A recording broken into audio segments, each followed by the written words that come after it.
अस्सलाम वालेकुम।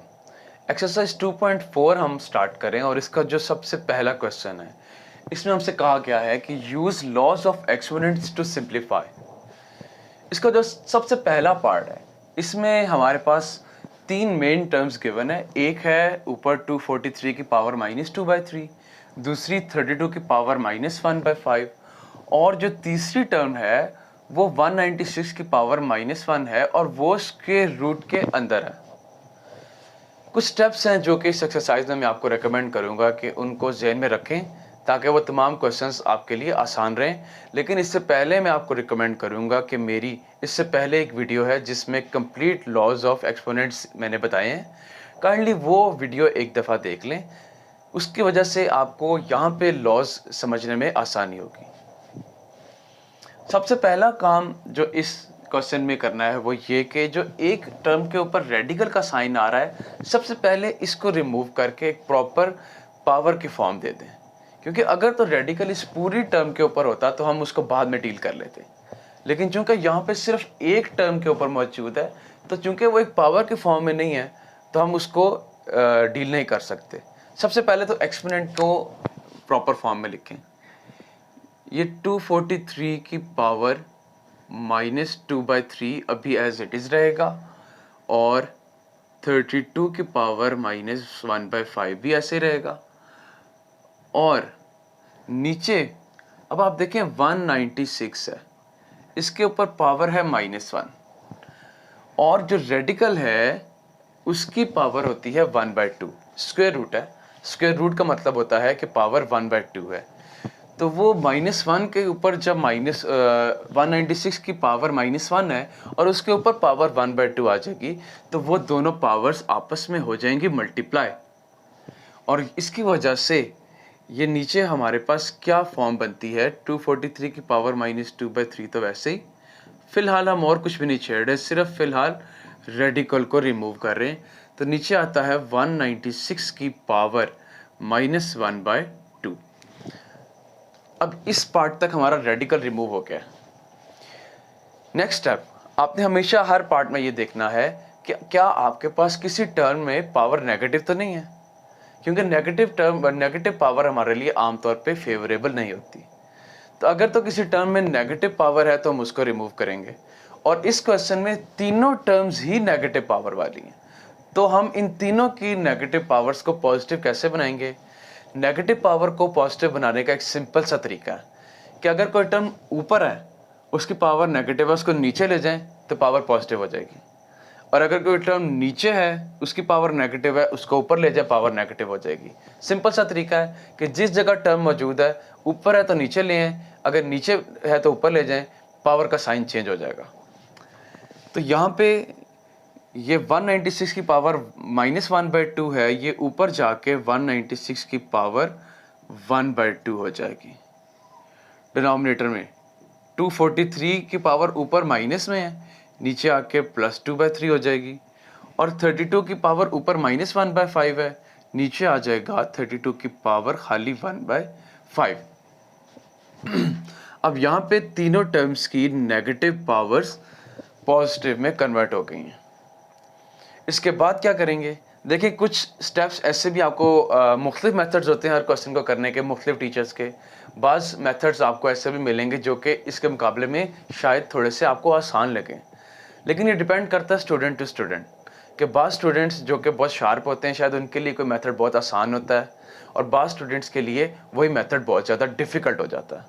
तो मेरी कोशिश हमेशा ये होती है कि एक ऐसा मेथड कराया जाए जो कि जनरली तमाम स्टूडेंट्स को ईजी लगे। ये 196 के बारे में हमें पता है कि ये बेसिकली 14 का स्क्वायर होता है। हम डायरेक्ट यहाँ पे 14 का स्क्वायर लिख के 1/2 से इसको काट भी सकते हैं, लेकिन मैं ये आमतौर पर रिकमेंड नहीं करता। मैं चाहता हूँ कि तमाम जितनी भी चीज़ें हैं उनको एक ही तरीके से लेके चला जाए। अगर आप करना चाहते हैं जो मैंने अभी बताया तो आप कर सकते हैं। मैं ये रिकमेंड करता हूँ कि यहाँ पे अब इस स्टेप के बाद जहाँ पे नेगेटिव पावर्स पॉजिटिव में कन्वर्ट हो गई हैं, इसके बाद जितनी भी टर्म्स हैं उन सब की प्राइम फैक्टराइजेशन करके उनको स्मॉल पार्ट्स में लिखते हैं। जैसे कि 196 है, 196 की जब हम करते हैं प्राइम फैक्टराइजेशन तो ये सबसे पहले 2 से डिवाइड होता है, 2 9s are 18, 2 8s are 16। फिर 2 से डिवाइड होता है, ये आता है 49। इसके बाद ये 7 से होता है 7 ज़ार और फिर 7 से होता है 1 ज़ार। तो इसका मतलब ये हुआ कि ये 196 बेसिकली क्या बना, 2 2 हैं दैट मीन्स 2 का स्क्वायर मल्टीप्लाई बाय 2 7 है, इसका मतलब ये है कि 7 का स्क्वायर और इसके ऊपर होल पावर आ गई 1/2। यही काम इन दोनों के साथ भी करेंगे। हम दोनों की प्राइम फैक्टराइजेशन कर लेते हैं। 243 की जब हम प्राइम फैक्टराइजेशन करते हैं तो सबसे पहले ये 3 से डिवाइड होता है तो आता है 81। 81 को जब 3 से डिवाइड करते हैं तो आता है 27। फिर जब 27 को 3 से डिवाइड करते हैं तो आता है 9, फिर 3 और फिर 3 1। तो 243 बेसिकली आता है 3 की पावर 5। और इसी तरीके से अगर हम 32 की प्राइम फैक्टराइजेशन करते हैं तो वो क्या आता है, 2 से डिवाइड किया 16, फिर 2 से डिवाइड किया 8, 2 से किया 4, फिर 2 से किया 2 और फिर 2 से किया तो 1। तो यहाँ से हमारे पास ये चीज़ सामने आई कि 243 बेसिकली 3 की पावर 5 है। हम इसको लिखते हैं 3 की पावर 5 और उसके ऊपर पावर आएगी 2/3 इंटू, यहाँ बेशक डॉट लगाते हैं दैट मीन्स मल्टीप्लाई। और ये जो 32 है ये बनता है 2 की पावर 5, वहाँ पे 5 2 आपस में मल्टीप्लाई हो रहे हैं तो 2 की पावर 5 की पावर 1/5 आ जाता है। इस स्टेप में जितने भी कंप्लीट टर्म्स हैं उनकी प्राइम फैक्टराइजेशन हो चुकी है। अब नेक्स्ट स्टेप इससे क्या होगा, देखिए ऊपर हमारे पास 2 का स्क्वायर और 7 का स्क्वायर दो डिफरेंट नंबर्स हैं जो कि आपस में मल्टीप्लाई हो रहे हैं। और हमने लॉज ऑफ एक्सपोनेंट में पढ़ा है कि अगर दो नंबर्स मल्टीप्लाई हो रहे हो उनके ऊपर कोई पावर आ रही हो तो वो पावर उन दोनों के ऊपर अलग-अलग से आ सकती है। तो इसका मतलब ये है कि ये हमारे पास ऊपर आएगा 2 की पावर 2 और उसके ऊपर जब ये 1/2 पावर आएगी तो दोनों पावर्स आपस में मल्टीप्लाई होंगी, 2 मल्टीप्लाइड बाय 1/2 आ जाएगा। और यही काम यहाँ पे भी होगा, 7 की पावर 2 इसके ऊपर जब ये 1/2 पावर आएगी तो यहाँ पे आएगा 7 की पावर 2 और उसके साथ 1/2 ऊपर मल्टीप्लाई हो जाएगा।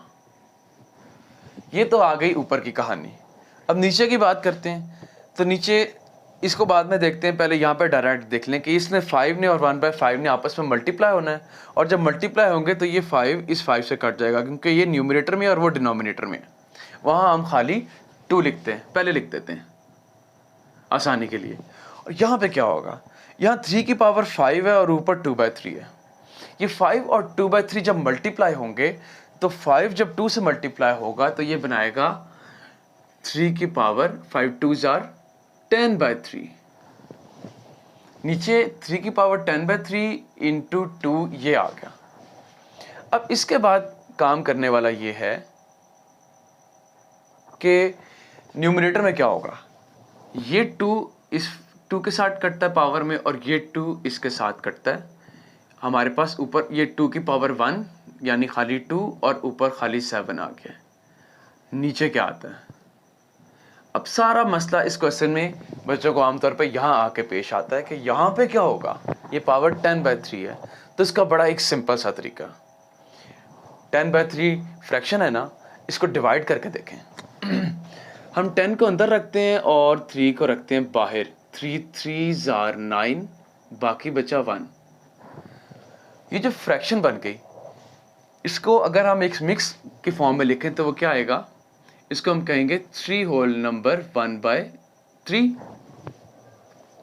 अब यहाँ पे एक चीज़ जो याद रखने वाली है कि ये जो 3 होल नंबर 1/3 है इसको बेसिकली 3 + 1/3 भी कहा जा सकता है। इसकी भी एक डिटेल है, इन सिंपल वर्ड्स ये ज़हन में रख लें कि इस चीज़ को इस प्लस के फॉर्म में भी लिखा जा सकता है। इसका मतलब ये है कि जो 10/3 है इसको हम लिखेंगे 3 की पावर 3 + 1/3।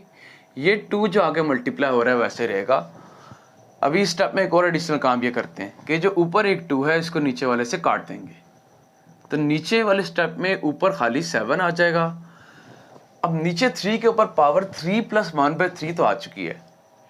अब आपको पता है कि जिस तरीके से दो डिफरेंट नंबर्स मल्टीप्लाई होते हैं तो पावर्स ऐड होती हैं। यहाँ पे पावर्स ऑलरेडी ऐड हो रही हैं, हम इसको खोलते हैं। जैसे हमें पता है कि a की पावर m इंटू a की पावर n, ये आता है a की पावर m + n। तो अगर आपके पास उल्टा काम करना हो, आपके पास ये फॉर्म मौजूद हो, तो हम इसे क्या कहेंगे, ये आएगा a की पावर m इंटू a की पावर n। ऊपर दोनों पावर्स प्लस हो रही थी ना, तो उनको a के ऊपर अलग-अलग से रख के तो मल्टीप्लाई कर दिया। सेम वही काम हम यहाँ पे करते हैं, इस 3 के ऊपर 3 + 1/3 आ रहा है, तो एक दफ़ा 3 की पावर 3 लिख दिया इंटू एक दफ़ा 3 की पावर 1/3 लिख दिया। ये बिल्कुल वही है। देखें, अगर इनको आपस में मल्टीप्लाई करेंगे तो इनकी पावर्स आपस में ऐड होकर ये फॉर्म बनाएंगी, तो इसका मतलब ये है कि ये काम भी बिल्कुल ठीक है। अब यहाँ पे क्या आता है, ऊपर 7, ये लास्ट स्टेप है इसका, ऊपर आ गया 7, नीचे 3 का क्यूब क्या होता है, 3 3 ज़ा 9, 9 3 ज़ा 27, तो यहाँ पे नीचे आ जाएगा 27। इसके साथ ये 3 की पावर 1/3 का मतलब है क्यूब रूट, तो इसको हम कहेंगे 3 का, यहाँ पे छोटा सा 3 लगा देते हैं, दैट बिकम्स क्यूब रूट। तो ये इस क्वेश्चन का फाइनल आंसर है। Thank you.